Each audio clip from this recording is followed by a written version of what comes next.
교통사고 조사 재연능 강의 시작하겠습니다. 이번 시간부터는요, 파트 3 차량 조사에 대한 내용입니다.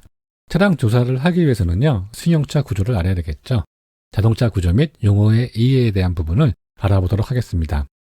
먼저 승용차 바디, 몸통의 구조입니다. 승용차의 몸통은요, 프레임 구조와 일체형 구조가 있습니다. 먼저 프레임 구조는요, 자동차의 골격인 프레임에 차체, 엔진, 동력 전달 장치, 서스펜션, 현가장치죠. 이 등을 설치하는 겁니다. 이 튼튼한 뼈대 위에다가요, 엔진도 올리고요, 동력 전달장치, 그리고 현가장치 등을 위에 올리는 사항입니다. 그래서요, 지프 화물차, 그리고 또 일부 승용차에 좀 적용되고 있습니다. 프레임 구조의 장점과 단점을 살펴보면요, 먼저 장점은요, 노면이나 엔진으로부터 진동이나 소음이요, 프레임을 경유해서 보디에 전달되겠죠. 그래서 조용하고요, 승차감이 좋습니다. 그리고 충격에 강합니다. 단점은요, 차체가 좀 무거워지는 경향이 있어요. 그리고 바닥이 높아져가지고요, 차고가 높아집니다. 다음은 이제 일체형 구조입니다. 그래서 모노코크 보디라고 합니다. 요즘 나오는 대부분의 승용차는요, 이렇게 일체형 구조로 되어 있습니다. 프레임이 없이요, 엔진, 조향장치, 현가장치 등이요, 직접 보디에 부착되어 외부의 충격이 차체 전체에 분산되도록 설계되어 있는 구조입니다. 그래서 대부분 승용차에 사용되고 있습니다. 그리고 자동차는요, 프론트 보디, 언더 보디, 사이드 보디, 리어 보디도 구성되어 있습니다. 프론트 보디는요, 엔진이라든지요, 전륜 현가장치, 즉 프론트 서스펜션이죠. 그리고 조향장치 등을 지지하는 곳입니다. 그래서 가장 강성이 좀 높은 구조로 되어 있는 상황입니다.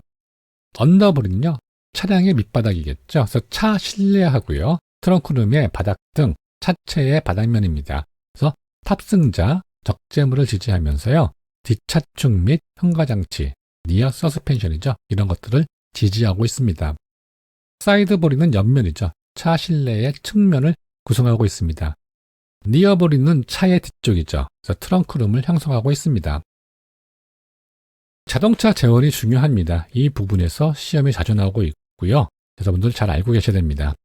자, 먼저 자동차의 치수입니다. 전장, 전폭, 전고입니다. 전장은요, 범퍼, 미등 등을 포함한 차량의 앞끝에서요, 뒷끝까지의 전체의 길이가 전장입니다.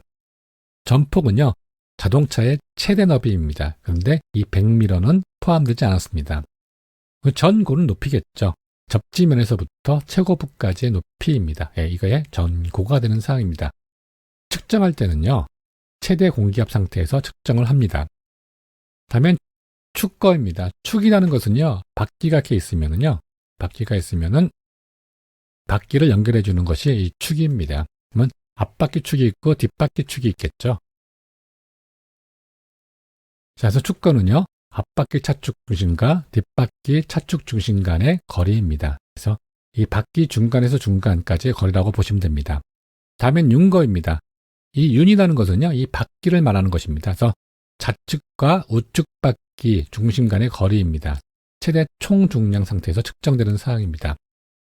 다음은 오버행입니다. 오버행은 앞 오버행이 있고요, 뒤 오버행이 있어요. 그래서 앞 오버행은요, 앞 차축 중심에서요, 앞 범퍼 끝까지의 거리가 앞 오버행이고요, 뒤 오버행은요, 뒷차축 중심에서 뒤 범퍼 끝까지의 거리가 뒤 오버행입니다. 다음은 중심고입니다. 차량에도 무게중심이 있죠. 이게 무게중심이고요. 이 접지면에서요, 자동차의 무게중심 간의 높이가 중심고입니다. 최저 지상고는요, 타이어 접지면에서요, 세시 부분의 가장 낮은 부분과의 높이를 최저 지상고라고 하고 있습니다. 전장, 전폭, 전고, 윤거, 축거, 그리고 오버행 등이 중요합니다. 차량 중량에 관한 용어 정리입니다. 먼저 공차 중량입니다. 공차니까요, 빈자동차겠죠. 그래서 빈자동차로요, 연료, 냉각수, 윤활유 등은 완전히 채운 상태입니다. 그런 상태에서의 중량입니다. 사람이라든지요, 에비타이어, 부품들, 공구들, 기타 휴대품은 제외한 상태의 중량입니다. 최대 적재 상태 또는 적차 상태, 자동차의 총 중량입니다. 승차 인원이 다 승차했습니다. 5인승이면 5명이 승차한 상태의 최대 적재량을 적재한 상태에서 잰 중량입니다. 윤중입니다. 윤이 바퀴라 했죠. 그래서 수평 상태에서요, 한 개의 바퀴가 수직으로 지면을 누르는 중량을 말하고 있습니다. 다음은 축중입니다. 축은 바퀴와 바퀴가 연결되는 부분이죠. 그래서 수평 상태에서요, 한 개의 차축에 연결된 모든 바퀴의 윤중의 합입니다. 즉, 승용차는 한 개 축에 바퀴 두 개가 있죠. 이 바퀴 두 개가 누르는 힘이겠죠. 그리고 화물차 같은 경우는요, 뒤쪽 바퀴에는요, 한 개 축에 네 개 바퀴가 있습니다. 그럼 네 개의 바퀴가 누르는 힘이 되겠죠. 다음은 최대 접지압입니다. 적재 상태인 자동차의 타이어에 걸리는 하중을요, 타이어의 전체 접지 면적으로 나눈 값이 최대 접지압입니다. 다음은 트럭의 차체 구조입니다. 트럭은요, 프레임 구조로 되어 있죠. 기본적으로 프레임, 운전석 캡이 있고요. 그리고 적재함으로 구성되어 있습니다. 프레임 위에 운전석 캡과 적재함을 올려놓고 고정한 구조로 되어 있습니다. 엔진, 라지에이터, 현가장치 또는 차축 등은 모두 프레임에 장착되어 있다고 했습니다. 다음은 이륜자동차 구조입니다. 전류는요, 프레임 앞쪽으로 헤드파이프에 자유롭게 회전할 수 있도록 캐스터에 각을 주었습니다. 캐스터에 각을 주었고요. 지지된 프론트 포크 끝에 고정되어 있습니다. 이 포크 끝에 고정되어 있는 상황입니다.